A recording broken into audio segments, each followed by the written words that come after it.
Good morning to everyone. Thanks to come from yesterday party. So let's start to talk. And I first will start with who am I? What is my role? I am a CTO in Kinoa. We are, I think, best LiveOps platform for games. I'm building solutions for more than 15 years, at least 10 from them in gaming industry. I have integrated LiveOps to more than 30 games. And what is important, on regular basis, I talk with a lot of customers, our customers, potential customers, different gaming companies with different approaches, and looking with them, with their tech specialist, how we can integrate LiveOps.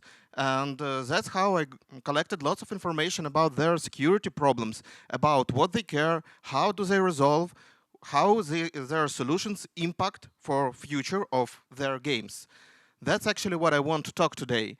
I will a little bit look backward because I don't have speaker tips. So let's go by agenda. First, when we talk about security, we need to understand the environment, main challenges, where do we live. We will talk about authentication, progression recovery, that is main part, API, how to protect it, different strategic like server-side logic for protection, how to protect security between your client and server, what's actually can happen there, about decompilation and data storages. So let's start with environment. The mobile gaming environment, it's not very easy because you may have different type of devices. Android, iOS, Microsoft Kindle, it can be also some laptops, and you need to support your game everywhere. That's first issue. Second, that you have different versions of operation system, different versions of games. Another thing that you have a network that is not stable. You may be in your home with stable Wi-Fi. You may come to a conference where everyone joined to the same Wi-Fi, and you may feel it, or come to a subway, to some building with a non-stable internet, and it also impacts. And when you develop a game, you need to provide some solutions to not to make a lower impact of bad network to your game. And here you are losing control. But the biggest issue is next, your area of control. Actually, you didn't buy a device for your player. It's his own device, he bought it, and then he took the game. He uploaded the game from a store. You don't own the network. Your player has its own Wi-Fi, its own router, own infrastructures, and all big infrastructure, how traffic comes to your server, and that's something you have no control. So logically, you have control only on your server, or there is some another service like, for example, Google or Apple Store for payments. And it creates lack of control and lack of security. So what's potential dangerous here for mobile games? First, and the biggest danger is that someone in free-to-play world, instead of pay, will cheat. If it happens, you will not get your money, and that's a problem. But not the biggest one. The biggest one, if he will make a solution for other players to do the same cheat. And that's a big problem. When it happens, you start to lose money significantly fast and have really low time for reaction. So that is the main problem that we struggle with. Another smaller problem that they can steal your game, change assets, and sell it from their self. It also happens sometimes. So this is my bank account. Yeah, I'm not very rich, but it works to impress a girl, or if you want to impress a boy, we are free people. You can impress everyone. But it doesn't help me to pay bills. I hope you understand why. So how did I do that? No, that's not Photoshop. I'm too lazy for this. There are three main ways how you can do it. If it's browser, so use Google Chrome tools and just change numbers in HTML. That's what I did because I'm lazy. But I want to impress a girl. What if I refresh a page and she will go to another page and it will not work? She will understand that I lied and nothing happened. So that's bad. Another way, it's use Temper Monkey.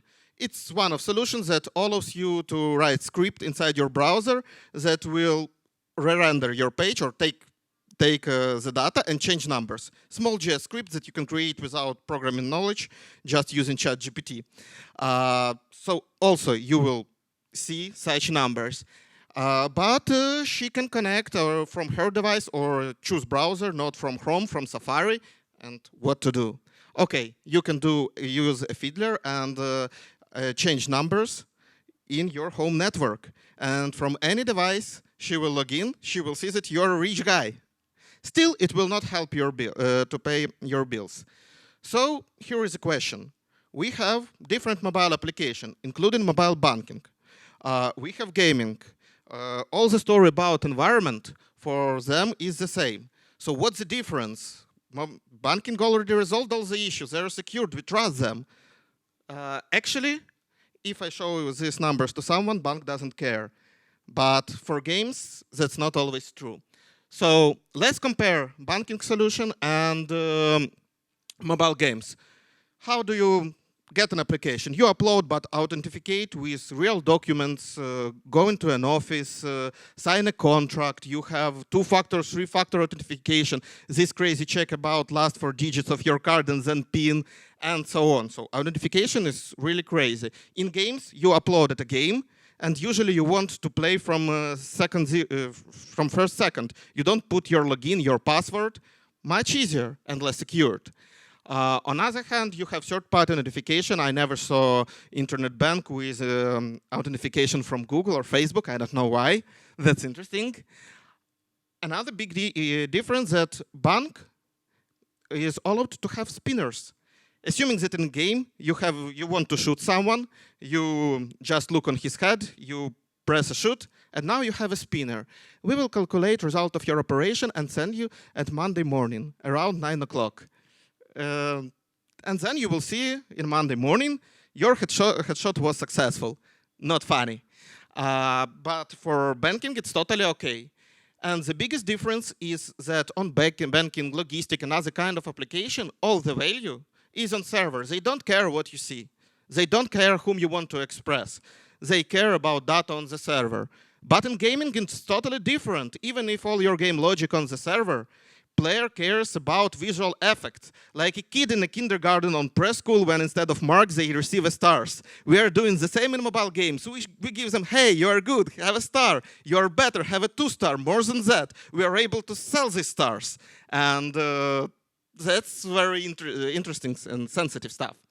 And what good in gaming, we don't have such a big amount of PII. So we need less care about server and much more care about client than other industries does. What main server functions do we have? Authentication, it's to understand who is playing, for what? For getting his progression. You can store progression on device, but sometimes you have cleared cache. Lots of people use some clear application that removes memory and clears cache, and then progression will be dropped because you don't have a control. They can delete this data, and it's really low probability that if someone played for a few weeks, get some level, did even some payments, and then because of mistake lost his progression, he will continue to play your game and pay. He will not, most likely. Payments. It may be not on your server, but still it's server logic. And game operations. Some game operations, or all of them, can be calculated on the server. Depends on your architecture. Let's talk a little bit about authentication. The first thing that we always start, it's anonymous. So how it works? You need to give player some identifier. You can create new player, or you can get his progression based on some IDs that you have. On device, for Apple, very nice, because you have ID for vendor, that for your vendor is always unique, and it's not PII. That's why I love it. You may have IDFA that requires additional permissions, but it covers a lot of cases of restoring progression without PII. For Android, little bit more complex. For new version, their ID also works like a vendor, but for old versions, it's hard-coded device ID, that is PII. But opposite one, IDFA, is allowed. So we can enjoy it to restore progression. Another important tip when you implement authentication, you need to care about about something like Cafe Nero, where player can play with Wi-Fi. I don't know how in Krakow, but in Warsaw, it usually says me that your network is unsecured. So someone can steal the data. So what most of the platform does, authentication platforms that will provide you this functionality, and you can do it by yourself, it's generate a temporary session token. Instead of assigning with player ID with some player data, open a session and then send all traffic with this temporal ID that can be refreshed or changed. In this case, if someone in the evening will come and analyze traffic from some cafe, for him it will be harder to steal the account. But still, how much should you care about anonymous authentication? Another popular way in gaming is using third-party, Facebook, Google, Instagram, Twitter, GitHub. I didn't see GitHub in the games, but in some application I saw it. So, how it works? Now you use authentication server, for example, Facebook, to get temporal token, verify this token with your server, and server can also recheck with authorization service with Facebook that it's correct token for this player. So token matches player ID. That's a pretty secure solution. Look at that in terms of payments. There is a common problem with payments when a player use some software to emulate response from Android and iOS store. If you do the same schema, but instead of authorization server, you will have Apple or Google store, you will be able to verify your payment. That's one of the ways. Because one of the things that player can do very easy, it's just emulate response from Apple Android store or Google store. And you will not receive money, but he will receive a reward. Tricky guy. People usually motivated to hack a system. Okay. Important things that you need to remember about this, that there should be some stored keys identifiers on client side. And when he log in, refresh token lives on the client. So I'm talking all the time about someone will see the traffic, but we have HTTPS with magic letter S. That means security. And why should we actually care? It's secured connection. We buy a certificate, for example, from Big Daddy, and all the data should be encrypted by documentation. So anyone can take the traffic, emulate response, and so on. But how does it actually work? It's very simplified image. First, when any game client try to connect, he make a request to a server. Hello, let's set up a SSL session. So we want to have secured connection. Game server returns certificate with public key. Then they do lots of calls to verify how they will talk, how they will encrypt data, and so on. And finally, game sends to game server his encryption session key. That's enough to have a secured encrypted connection between client and server. And if anyone will try to listen to the traffic, he will not be able to do this. So most likely secured.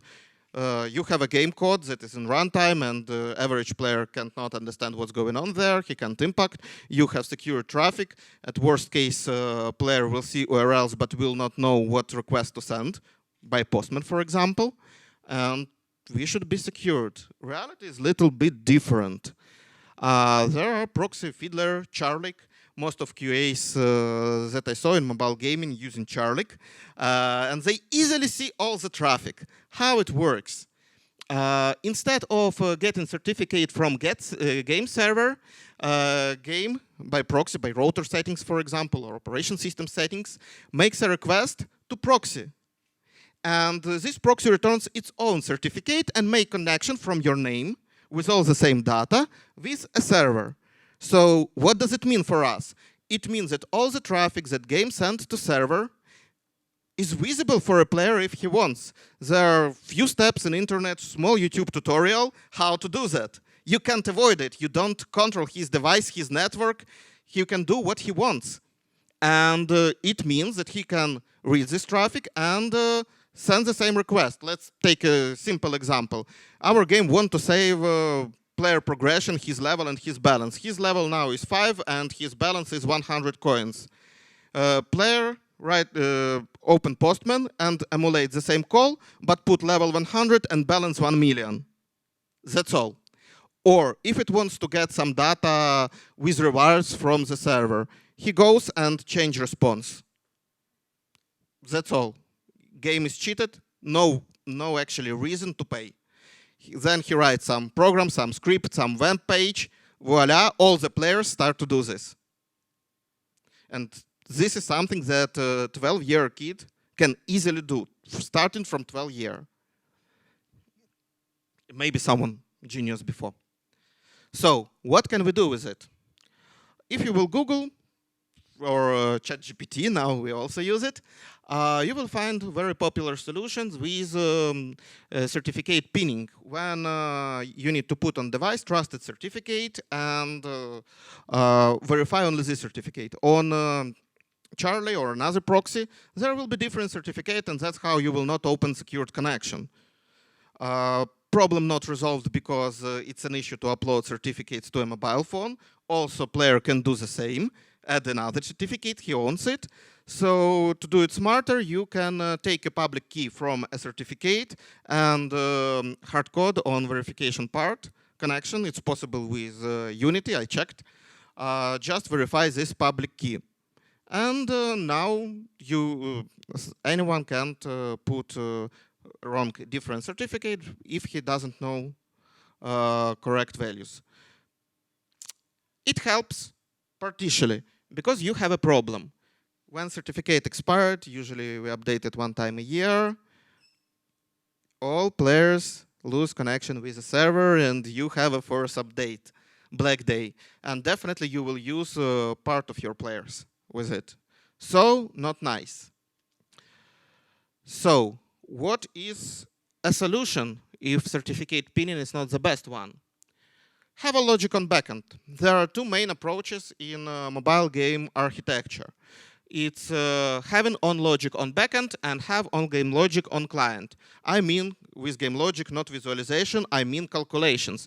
So, simple scenario, you log into the game, you get a reward, and it updates your balance. How it works with server-side architecture. Authentication the same. Client need to get player state. For backend, it's very important to get it for client-based architecture. Client saves, because you have offline mode, saves latest player state on the server, opposite model.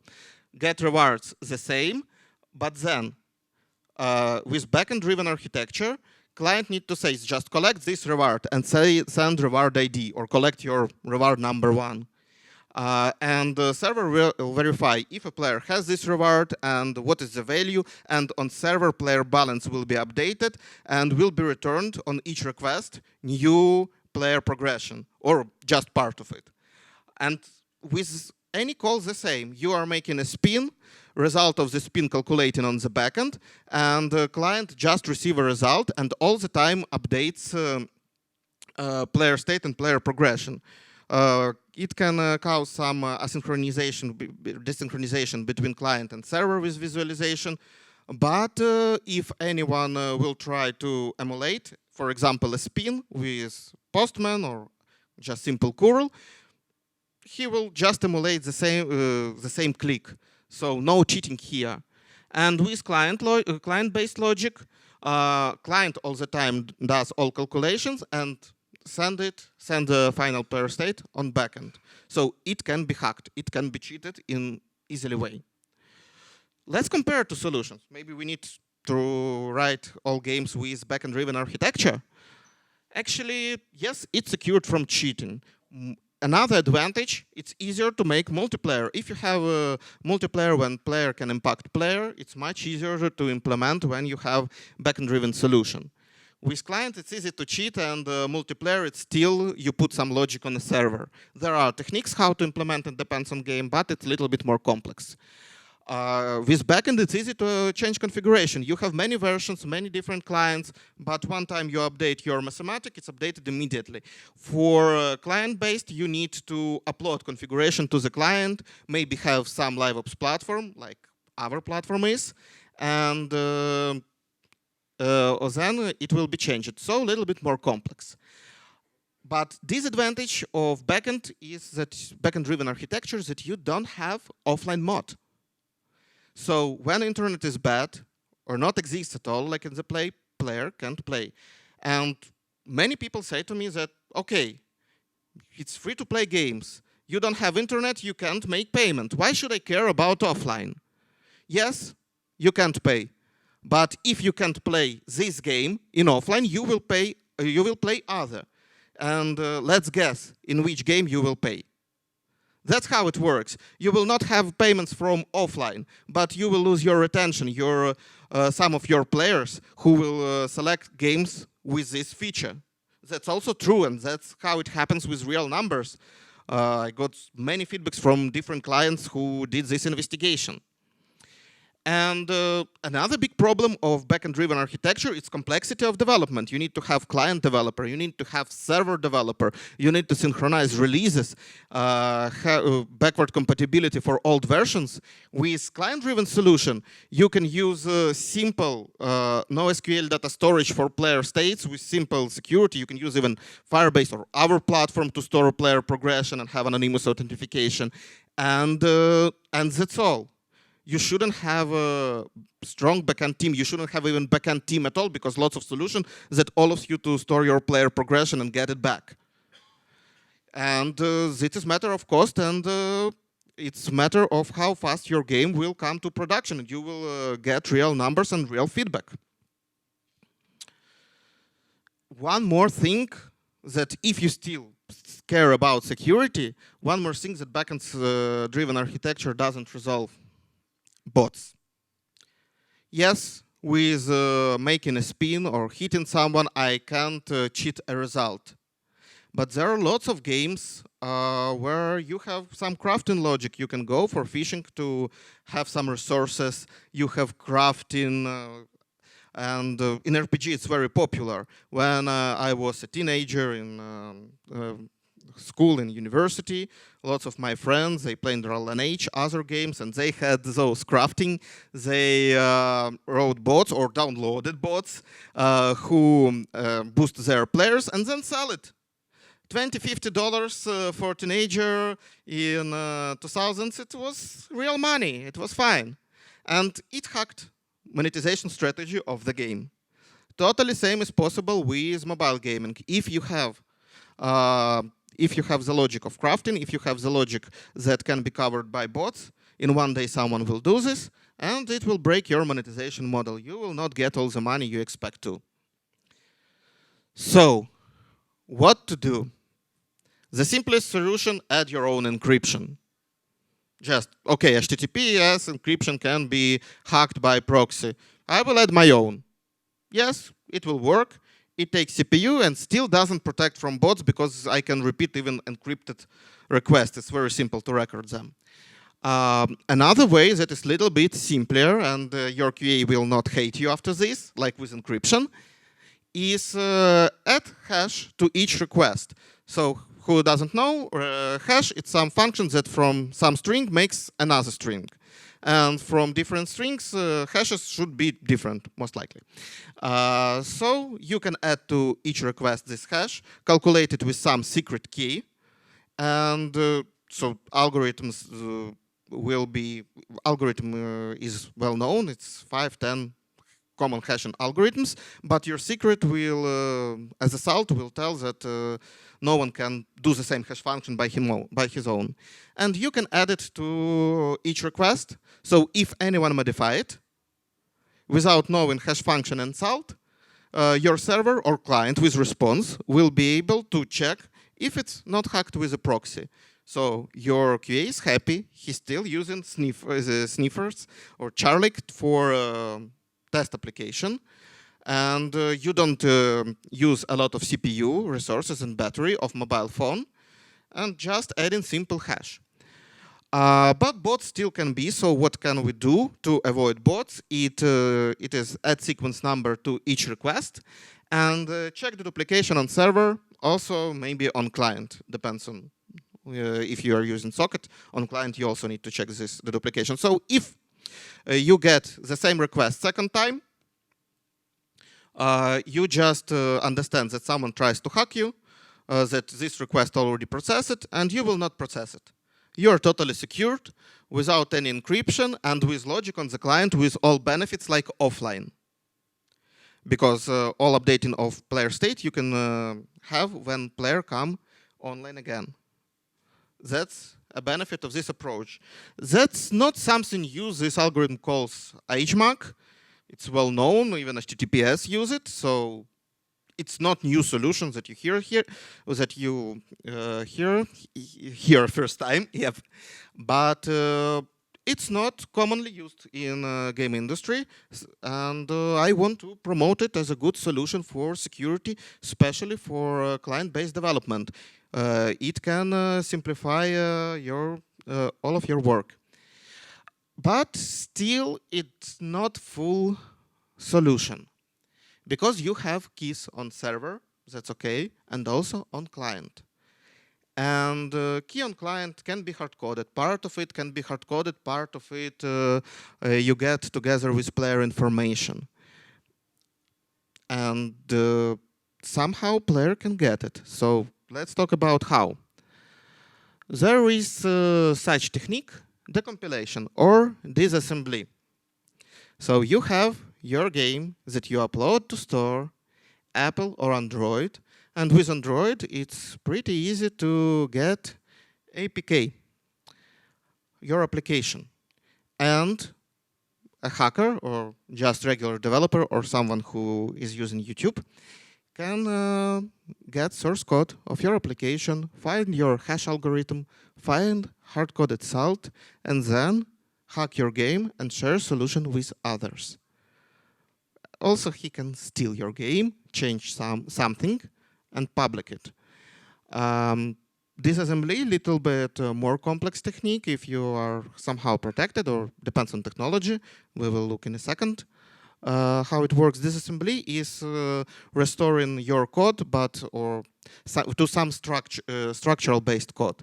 There is static dynamic analysis. I will not deep dive, but it's possible to get assembler code and somehow to analyze it, and still get your secret, get your logic, even steal your game.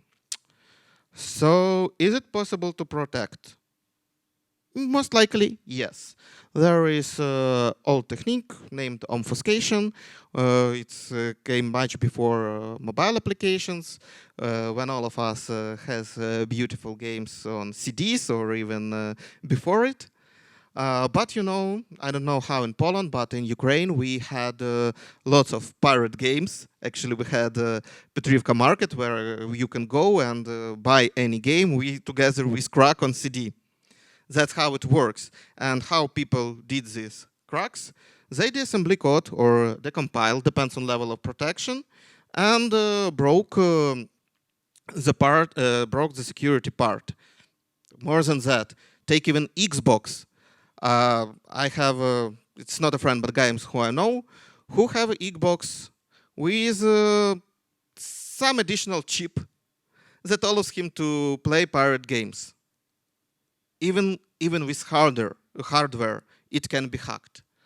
So with mobile games, you have, depends on your technologies, different level of complexity of the compilation of your game.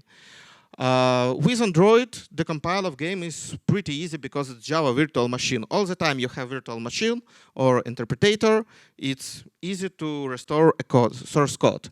You have two popular ways how to protect: is use R8 compiler or use ProGuard that appears before. So what it will do: remove all spaces from your code, rename variables, add non-executed code, so makes this code unreadable. And if it's unreadable, it has lots of shit inside, it will be pretty complex to read and understand it. So for native Android, you definitely need to protect if you care. With native OS, much harder because it's machine code. There is no such virtual machine as with JVM. But still, disassembly works, so you may use some obfuscators that I put here. With Unity, it's one of the simplest platforms to get source code.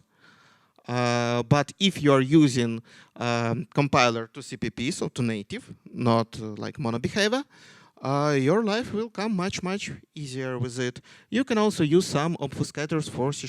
There are lots of on the market because of these things. But if you just compile your Unity game with a monocompiler, be ready that someone can take all the code from it. It's pretty simple.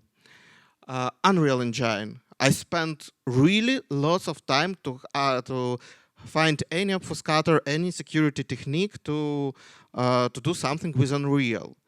And it was funny because on most of forums, people tell that no one will really try to obfuscate the code. It's ugly from the beginning. It's CPP. So Unreal protected by its own, but you can also use some CPP obfuscator like Stunix. So if you care about someone steal your game, start from Unreal. It will work, but you will have some headache because it's a little bit more complex for mobile. What else? Flutter. Still easy, especially the assembly, but it has a parameter when you build application, you can turn on obfuscator, it's pre-built, and it will increase your level of security. And Godot.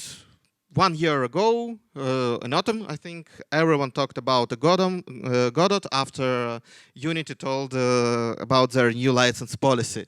So we believed that Godot will win, and in a year, everyone will write games in Godot. It didn't happen. But one of problem of Godot, if you're using GD script, especially, it's like a language model from the scratch, you're not secured at all. It's interpreter, you can read call how it runs, so it's very easy to hack. Using C#, you will be able to use obfuscator, but it's new technology, and your ability to secure your application on Godot is pretty low. Maybe something changed in a few months, but I didn't see it. Okay, I spent really lots of time to make this table. So if you obfuscate your code, it's harder to understand what happens there, but still possible. That's my message. It's still always possible. So about storages. Here we are pretty good protected on the client because we have iOS keychain, Android storage, and it holds encrypted data. It's hard for player to get and decrypt it without having application code. So that was developed nice to store some passwords and so on.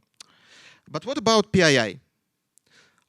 In one company where I worked, we have gaming company. We used emails like one of retention channels to send some bonuses via emails to bring people back to game. Sounds like a cool feature, but email is PII. Remember that device ID is always also PII, but not so much PII as email. Email is PII of PII, it's direct PII data.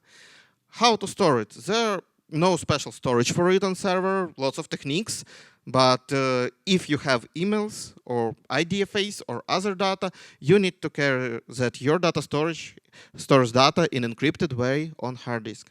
Your data transfer between database and server is also encrypted.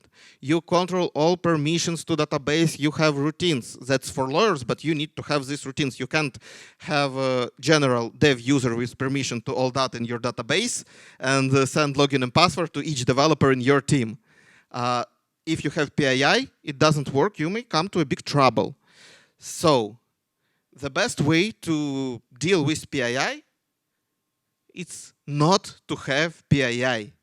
Think if you really need to store IDFAs, if you really need to store emails, if email marketing is so much important for your application.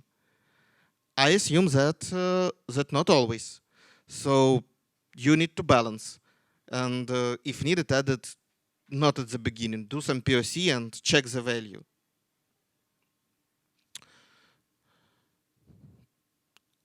Okay, and let's summarize a little bit. So what can we say about security risks? What's the biggest risk? That someone will modify player progression, will boost his player, and complexity of such attack is pretty low, pretty low. Emulate player action to write the bots, still pretty low. You can use ChatGPT, Google, YouTube instructions to do that. But change a game code, especially if you're using obfuscation, it creates lots of troubles. It's hard, and someone who attacks you, he needs to be a strong developer and know how to do it. It doesn't come in one day, and you will not find relevant instruction on YouTube. I tried. That's complex. Getting secrets, same. It's pretty complex. And I didn't talk, but there is another kind of attack that's also possible. It's accessing to RAM on on the device, on player device, because it's his, and modifying something there. If you play Counter-Strike 2, you know how many bots there are. If don't, try it. And one of techniques to create such bots, it's access to RAM. It works also with mobile, but pretty complex. One more story about obfuscation of code, why it may be important and why it's maybe still so complex. One team that I managed a long time ago was responsible on video ad service, and their service provided mediation instruction for a game. Someone stole a game. They changed some assets. They changed Google and Apple account, but they didn't change all logic regarding video ads. So they stole a game. They published it, but all the money from video ads came to our company. And that was really, really funny to find why do we have such numbers, because we got more money, we got more video views that actually we should. Okay, so some insights.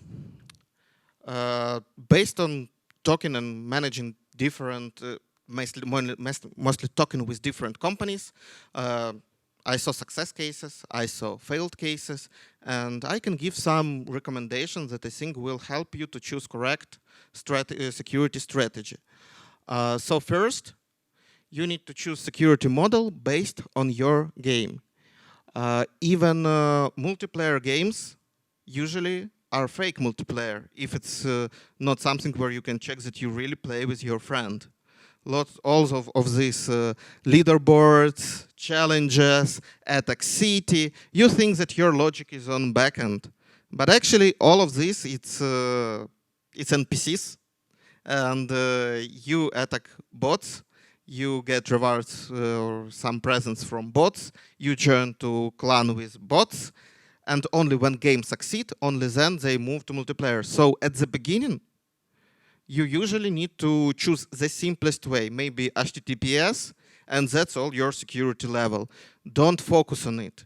And only if you see a very big risk, it's gambling or something when you play real money, think about better security level from the beginning. Usually, no one will try to hack your game if it's a new game. Why actually to do this? Start with something simple. So I talked about client and backend based architecture to manage security. But you can mix. You can start with client and then slowly, part by part, move your functionality to backend. The most tricky one, the most risky one by one. It's slow. It's not so well secured at the beginning, but finally you will get much more insights and will be able to update your game code much faster before anyone will even think to attack your game. And another conclusion from this, security is always a compromise with the cost. I see a lot of CTOs, CEOs that say we need to be secured. I have very bad experience in the past that we had big money loss because of attacks, some bot, some chat when you can put your player ID and receive new balance. Lots of sites like this. So let's care from day one. Usually it makes development much more complex. And if you have your logic on the backend, if you have lots of security checks, even anomaly detection, you need to support it with each new feature. So complexity and cost of development grows significantly. And even if you're doing all of this as a crazy, you never can be 100% secured. Because remember, you don't control network, you don't control device, your game code is running on the environment that you don't own, and actually from the moment it comes to a player, it's not your code. And here is my contacts. If anyone want to talk or to talk about LiveOps platform, our security model, because we have it for games, we play like a server, you can contact me, we will talk. Maybe you will share your experience, I also really appreciate it. Your stories, it's always interesting. And now we have some time for questions. Yep. Will be this presentation available anywhere to download, just to make, I don't know, review after all? I don't know. Yes, Yes, I will definitely share, and I see cameras, so there should be YouTube video. I hope so. Really, I want to watch by myself.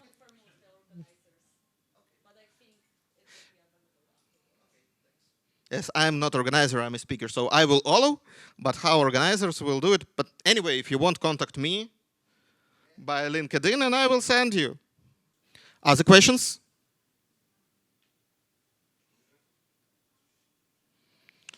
So I think, yeah. So your company Quinoa provides some kind of solutions of protection, for example, and with understanding of also of those with all those insecurities, and you have kind of special solution, or what you have? Yeah, protection is not our business at all. We are doing live ops, so we get events from a game and we provide some good mechanism to provide tailored game experience inside the game. So showing offers, missions, challenges, and so on. But it means that we receive events from the player and we send, for example, rewards and so on. So we need to be secured. And on each my tech call with customers, with potential customers, they ask me about this. That's how I created this presentation. It's normal to ask security questions. So it's not our goal, but we have some level of security. I prefer level with, we have different levels. I prefer HMAC algorithm. We also have sequence ID with it. That works fine with us. And also for games, especially client-oriented games, we provide simple logic to restore player state, to see player event history, to modify player state, and to authenticate from device ID, ADFA, and so on.